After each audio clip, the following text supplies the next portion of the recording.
All right, here's my bowl, Mike, with the butter all rubbed in there. I think that's between cornflakes and peas. Next, I'm going to put my cheese and scallions in the bowl, all measured out. And I'm going to rub it with my hands, mix it in there with my hands.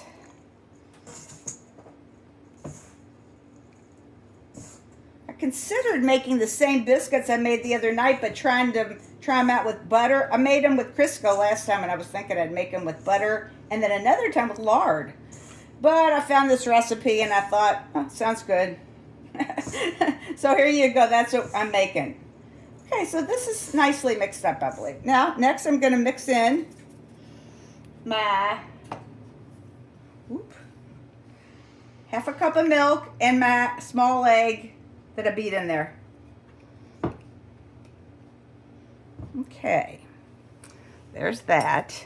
And I'm going to mix this with the fork.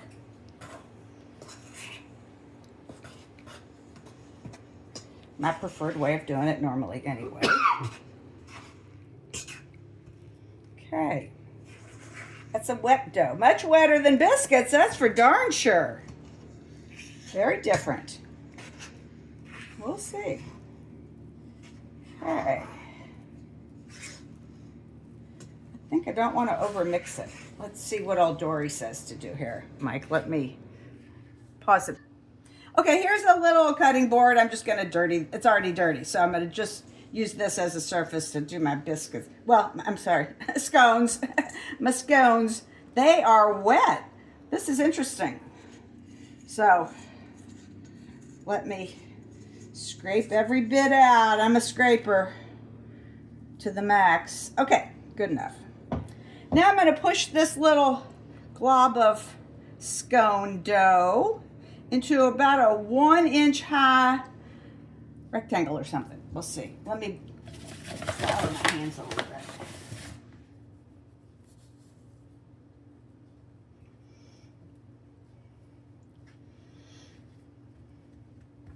Said to knead it as little as possible. Okay. That's about 1 inch high, I think. I'm going to tuck this one under.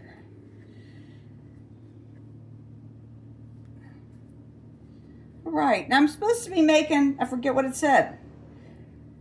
I'm probably going to make 9 of them out of this square. Okay, here we go.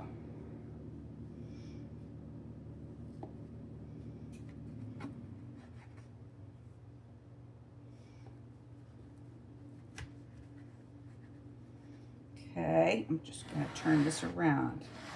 That's the beauty of a little thing.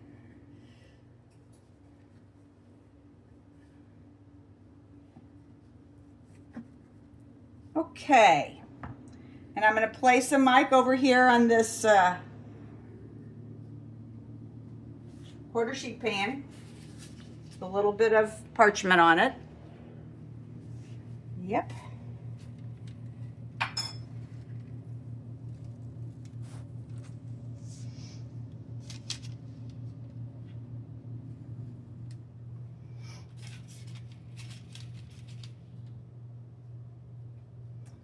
All right, let's see here.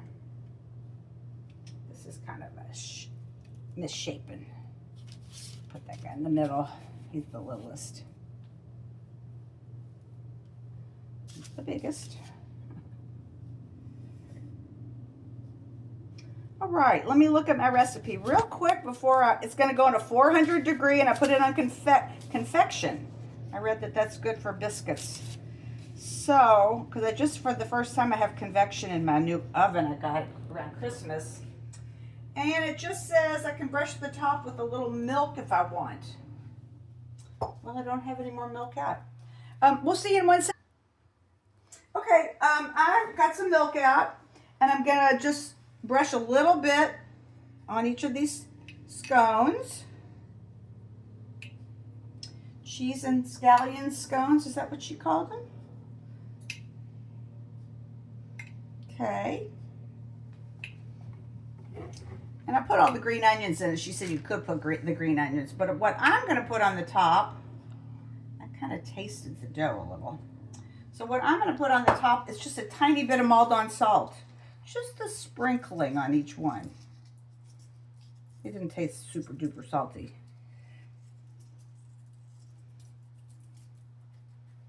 Because, you know, I like my salt.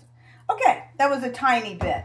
All right, Mike, here. We're going to walk over to the 400-degree oven convection.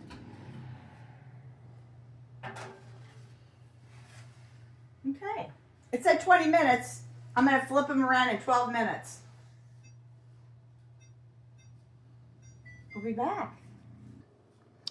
All right. I have removed my Cheese-Scallion Scones from the oven. They may not have quite risen correctly because I actually screwed up with my convection oven. I didn't set it right, so it was really not on the right temperature for a while. So I think they'll taste good. They smell delicious, and as soon as I can touch them, I'm going to put them on the rack and let them cool for 15 minutes, and we'll tell you how they are.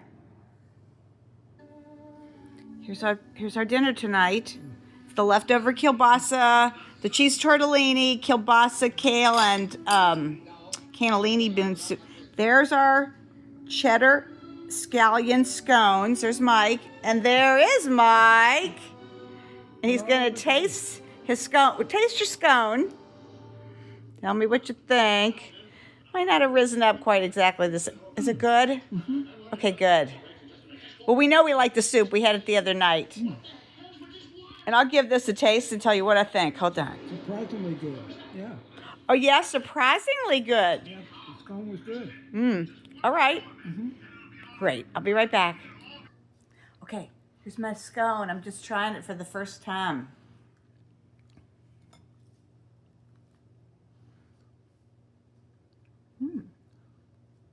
Pretty good, huh?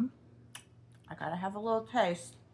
Gotta see if I can taste the mustard and the paprika, which she mentioned were subtle but tasty.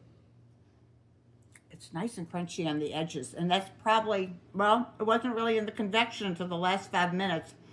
I hadn't hit the right button, so my mistake. But, it is good. Yeah. It's different than a biscuit. It's not like flaky, because, you know, I didn't knead it to the extreme. So it's more of like a scone, which is not exactly the same. Here, I'll show you the inside of it. Very, very tasty, though. So here we are with our soup. Like I said many times, we love our leftovers. So anyway. Very good. See you next time.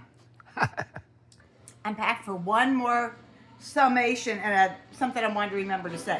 The summation is that I love, let me turn off. It's a mad, mad, mad, mad world is what we're watching. Anyway,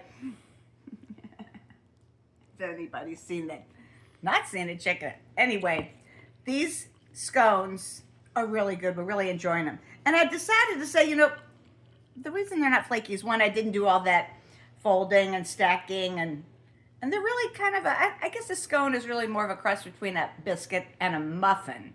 Nonetheless, fantastic. The other thing, Mike, that I wanted to say to anybody that happened to watch a video I made with deviled pork chops, some quick grits, and this roasted cabbage, which I put this gochujang sauce on. And like I said, we love our leftovers. And I decided I don't like that cabbage dish, and I just wanted to pass that along. I don't want to push it on anybody because I didn't really even like the leftovers. The pork chop, perfect. It was still fantastic. But anyway, so I'm gonna say I'm not recommending that particular roasted cabbage dish. Anyway, I'm really leaving. Bye.